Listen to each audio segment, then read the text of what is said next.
Hello everyone, welcome to Imran biology once again. और आज के इस लेक्चर में हम बात करने वाले हैं इलेक्ट्रॉन ट्रांसपोर्ट चेन के बारे में। तो चलिए शुरू करते हैं। इसके पिछले लेक्चर में हमने बात की थी ग्लाइकोलाइसिस और क्रेब्स साइकिल के बारे में, और वहाँ हमने देखा था कि हमारे NADPH2 और FADH2 का फॉर्मेशन होता है जो कि हमारे चेक्स हैं। अब ये जो NADH2 हैं और FADH2 हैं वो इलेक्ट्रॉन और प्रोटॉन को रिलीज करते हैं।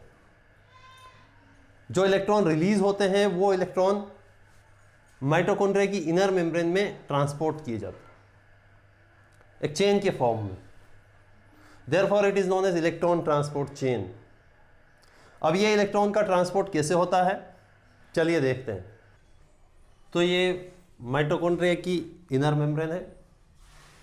इस इनर मेम्ब्रेन में कुछ कैरियर प्रोटीन्स हैं जो इलेक्ट्रॉन को कैरी करने का काम करते हैं। इन कैरियर प्रोटीन्स को हमने 4 कॉम्प्लेक्सेस के अंदर डिवाइड किया हुआ है। 4 complex number 1, complex number 2, complex number 3, complex number 4। Mitochondria की इनर मेम्ब्रेन के इनर साइड में मैट्रिक्स है। ये पूरा मैट्रिक्स है, इनर मेम्ब्रेन है। ये माइटोकॉन्ड्रिया की आउटर मेम्ब्रेन है। इनर मेम्ब्रेन आउटर मेम्ब्रेन के बीच में इंटर मेम्ब्रेन स्पेस है। अब इलेक्ट्रॉन का ट्रांसपोर्ट कैसे होना है वो हम देखते हैं। तो मैट्रिक्स के अंदर मौजूद है हमारा NADH2,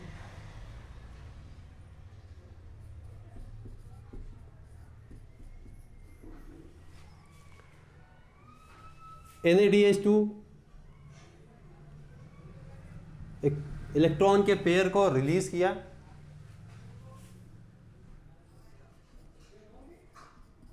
प्रोटॉन का पेयर रिलीज हुआ इससे, और ये कन्वर्ट हुआ NAD में। तो NAD में कन्वर्ट हुआ, 2 इलेक्ट्रॉन रिलीज हुए, प्रोटॉन रिलीज हुए। ये जो इलेक्ट्रॉन रिलीज हुए हैं ये इलेक्ट्रॉन एक्सेप्ट किए जाते हैं FMN। जो फर्स्ट इलेक्ट्रॉन एक्सेप्टर है वो है FMN, जो कि माइटोकॉन्ड्रिया की इनर मेम्ब्रेन के अंदर प्रेजेंट है। FMN ने इलेक्ट्रॉन एक्सेप्ट किए।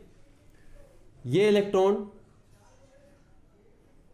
यहां से गए और ट्रांसफर कर दिए गए FES के, आयरन सल्फर प्रोटीन।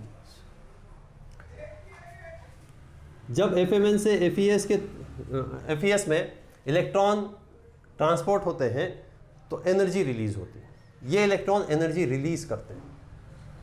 जब एनर्जी रिलीज होती है तो इन एनर्जी को यूज करके यहां से मैट्रिक्स से प्रोटॉन को पंप किया जाता है। प्रोटॉन यहां से पंप होते हैं, प्रोटॉन पंप कर दिए जाते हैं inter membrane space, complex number 1। यहां से FES से होता हुआ इलेक्ट्रॉन ट्रांसपोर्ट होता है UV क्यूनॉन। UV क्यूनॉन से UQH2 पर इलेक्ट्रॉन ट्रांसपोर्ट होते हैं। यहां पर भी जब UV क्यूनॉन पर इलेक्ट्रॉन ट्रांसपोर्ट होता है तो यहां पर भी हायर अमाउंट में एनर्जी रिलीज होती है, और उस एनर्जी को यूज करके मैट्रिक्स से प्रोटॉन को ट्रांसपोर्ट कर दिया जाता है, पंप कर दिया जाता है इंटर मेम्ब्रेन स्पेस के। UV क्यूनॉन से इलेक्ट्रॉन ट्रांसफर होते हैं साइटोक्रोम B पे, साइटोक्रोम B से FES से UQ, एंड UQ से फिर UQH2 पर ट्रांसफर होते हैं कॉम्प्लेक्स नंबर 2 में। और जब यहाँ पर ट्रांसपोर्ट होता है तो यहाँ पर भी एनर्जी रिलीज होती है, और वो एनर्जी को यूज़ करके यहाँ से प्रोटॉन को पंप कर दिया जाता है हमारे इंटर मेम्ब्रेन स्पेस के अंदर।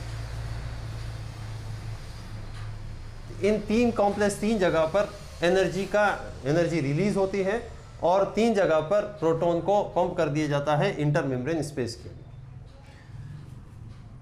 यहाँ से इलेक्ट्रॉन का मूवमेंट होता है, साइटोक्रोम C1 पर पहुँचा, साइटोक्रोम C1 से इलेक्ट्रॉन पहुँचते हैं साइटोक्रोम C, और एट द एंड वो ट्रांसफ़र किए जाते हैं साइटोक्रोम A1 और साइटोक्रोम A1 से साइटोक्रोम A3। साइटोक्रोम A3 से इलेक्ट्रॉन ट्रांसपोर्ट किए जाते हैं मैट्रिक्स में। मैट्रिक्स में ऑक्सीजन है, ऑक्सीजन का एक एटम है, हमें एक 1/2 लिखा है।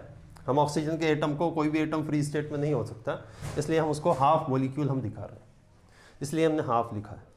तो ये ऑक्सीजन ने इलेक्ट्रॉन को एक्सेप्ट किया।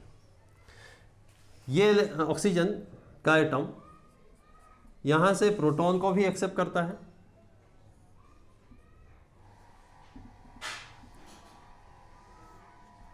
प्रोटॉन भी एक्सेप्ट करता है। तो इलेक्ट्रॉन एक्सेप्ट किए, प्रोटॉन एक्सेप्ट किए, और ये मिलकर बनाता है पानी, H2। यहाँ मैट्रिक्स में बनता है वाटर मॉलिक्यूल। जो रेस्पिरेशन की प्रोसेस के अंदर हमने देखा था कि वाटर मॉलिक्यूल बनता है, वो यहाँ बनता है मैट्रिक्स के अंदर। अब ये जो इलेक्ट्रॉन का ट्रांसपोर्ट हुआ, यहाँ पर सबसे पहला वाला फर्स्ट इलेक्ट्रॉन एक्सेप्टर जो होता है वो होता है हमारा FMN, point to be noted. Second जो लास्ट इलेक्ट्रॉन एक्सेप्टर होता है in electron transport chain, electron transport chain में जो लास्ट का इलेक्ट्रॉन एक्सेप्टर होता है वो होता है साइटोक्रोम A3, साइटोक्रोम A3। लेकिन क्वेश्चन में अगर पूछा जाए कि लास्ट इलेक्ट्रॉन एक्सेप्टर कौन सा होता है, ट्रांसपोर्ट चेन के बारे में ना बोला जाए, तो फिर हम बोलेंगे लास्ट इलेक्ट्रॉन एक्सेप्टर हमारा होता है ऑक्सीजन, जो मैट्रिक्स में। लेकिन अगर पूछा जाता है कि last electron acceptor electron transport chain में कौन है, तो हम बोलेंगे साइटोक्रोम A3। तो इस तरीके से यहाँ पर जब NADH2 का ब्रेकडाउन हुआ, 2 इलेक्ट्रॉन रिलीज हुए, ये इलेक्ट्रॉन गुजरे और अलग अलग प्लेसेस पर, मतलब कॉम्प्लेक्स नंबर 1 पर, कॉम्प्लेक्स नंबर 2 पर, कॉम्प्लेक्स नंबर 3 पर एनर्जी का रिलीज हुई एनर्जी, और उस एनर्जी को यूज करके प्रोटॉन को पंप कर दिया गया हमारे इंटर मेम्ब्रेन स्पेस के अंदर, और अल्टीमेटली ये इलेक्ट्रॉन पहुंचे कहाँ पर, साइटोक्रोम A3 पर। तो last electron acceptor in electron transport chain is cytochrome A3, और यहाँ से ये इलेक्ट्रॉन ट्रांसपोर्ट कर दिए गए कहाँ, ऑक्सीजन के पास। लास्ट इलेक्ट्रॉन एक्सेप्टर, अगर ये ना बोला जाए कि इलेक्ट्रॉन ट्रांसपोर्ट चेन में, अगर ऐसा बोला जाए कि इलेक्ट्रॉन ट्रांसपोर्ट चेन के अंदर लास्ट इलेक्ट्रॉन एक्सेप्टर कौन है, हम बोलेंगे साइटोक्रोम A3। लेकिन अगर बोला जाए कि लास्ट इलेक्ट्रॉन एक्सेप्टर कौन है, हम बोलेंगे O2, अगर चेन का नाम ना बोला जाए तो। अब यहां पर हमने देखा कि 3 जगह पर क्या होती है, एनर्जी रिलीज हुई जिसकी वजह से पंप कर दिए गए प्रोटॉन। और इसको याद यहाँ पर ये भी रखना है कि कहां पर एनर्जी रिलीज होती है और कहां पर प्रोटॉन को पंप कर दिया जाता है। तो ये 3 कॉम्प्लेक्सेस हैं। 4 कॉम्प्लेक्स के अंदर कोई एनर्जी रिलीज नहीं हुई और यहां पर किसी तरह का प्रोटॉन का पंप भी नहीं हुआ। तो ये जो था, ये हमारा है electron transport chain. Electron transport chain जो है, हमने देखा हमारा NADH2, ये हमारी वही प्रोसेस हो रही है। हम बोल रहे थे कि जो चेक होता है वो कैश होना होता है, तो ये चेक होने की चेक को कैश होने की प्रोसेस यहाँ से स्टार्ट हो जाती है। अब यहाँ क्या होगा, इंटर मेम्ब्रेन स्पेस के अंदर यहाँ पर प्रोटॉन कॉन्सेंट्रेशन बढ़ेगा।